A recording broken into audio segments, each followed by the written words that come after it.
जोराच्या उलट्या बोंबा ही जी म्हण आहे ती या सरकारला लागू होते।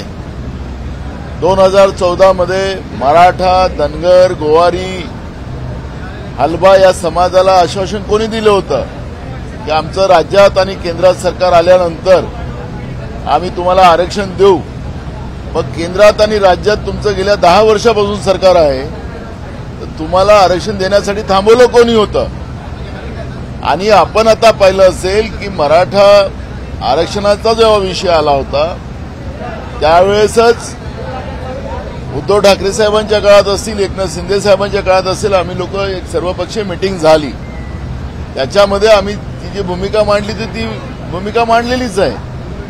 मग ह्या सरकारला आरक्षण द्यायचंच नाही आणि राज्य असं पेटवत ठेवायचं आणि मूळ मुद्द्यापासून जनतेला डायव्हर्ट करायचं आणि राज्याची तिजोरी लुटायची, ही भूमिका जी भाजपची आहे, या सरकारची आहे, ते स्पष्ट होत आहे। यांनी सांगावं की जरांगे पाटलांसोबत यांचं बोलणं काय झालं, तुम्ही गुलाल कसा उधळला होता, त्याचं उत्तर देणार नाही। स्वतः एकनाथ शिंदेनी गुलाल उधळला होता की आम्ही मराठ्यांना न्याय दिला। आता देवेंद्र फडणवीस तुम्ही ओबीसी संघटनेच्या लोकांबरोबर काय बोललात ते जनतेला सांगा ना। विधानसभेचं अधिवेशन चालू आहे आणि त्या अधिवेशनामध्ये आपली भूमिका मांडायची नाही आणि अंधारात राहून राज्याच्या जनतेला अंधारात ठेवायचं।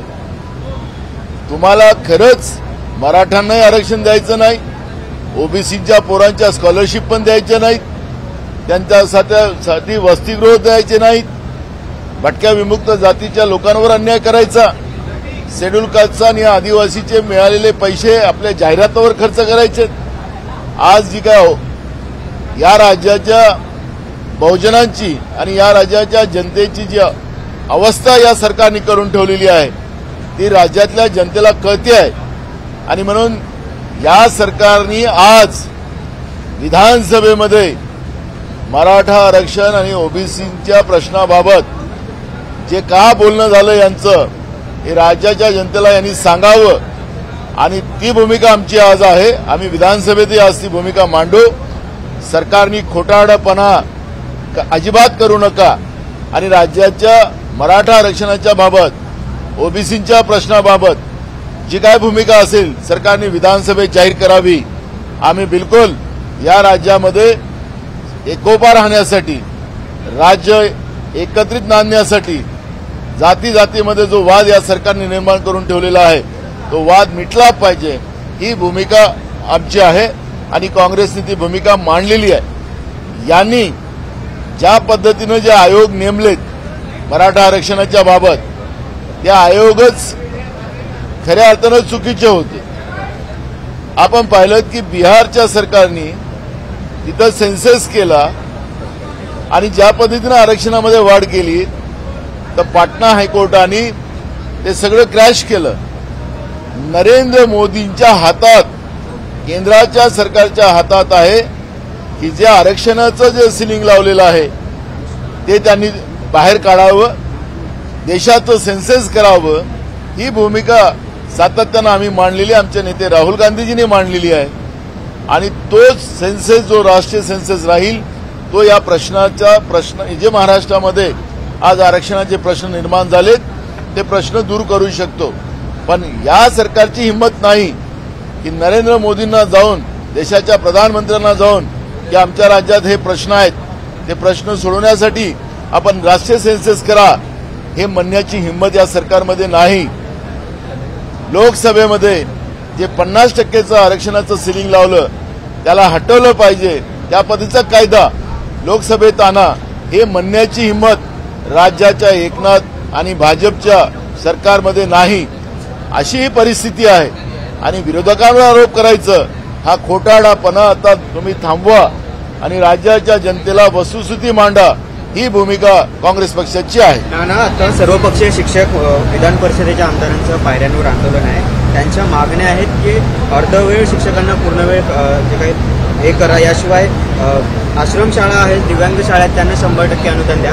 आमदारांनाच पायऱ्यांवर इथं आंदोलन करावं लागतंय. मूळ प्रश्न आहे की महाराष्ट्रातल्या शिक्षण व्यवस्थेचे 3 तेरा वाजवण्याचं काम महाराष्ट्रातल्या या सरकारने केलेलं आहे. या सरकारने लाखो शिक्षकाची पदं भरली नाही. ज्या अर्धवेळ काम करणाऱ्या शिक्षकांना पूर्ण पगार द्यायचा नाही. शिक्षकांनी आपल्याच प्रश्नात गुंतत राहायचं आणि पोरांना शिकवायचं नाही.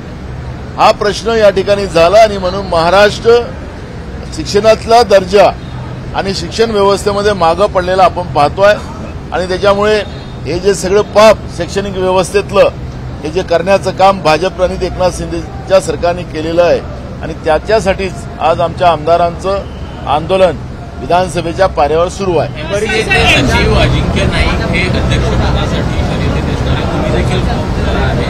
अशा प्रकारे म्हणताय निवडणुकी आता आज फॉर्म भरण्याची वेळ आहे. आज आम्ही 2 वाजता फॉर्म भरायला जातो आहे आणि जे काही राहील त्या याच्यामध्ये प्रत्येक याच्यामध्ये आम्ही सामोर जाऊ आणि आमची भूमिका स्पष्ट आहे की आज क्रिकेटच्या याच्यामध्ये जे होतकरू मुलं आहेत या मुलांना संधी मिळत नाही.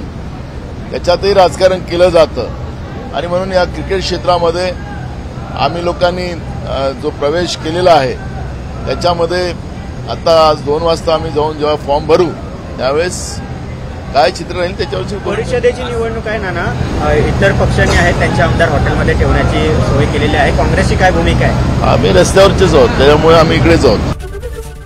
एबीपी माझा, उघडा डोळे बघा नीट.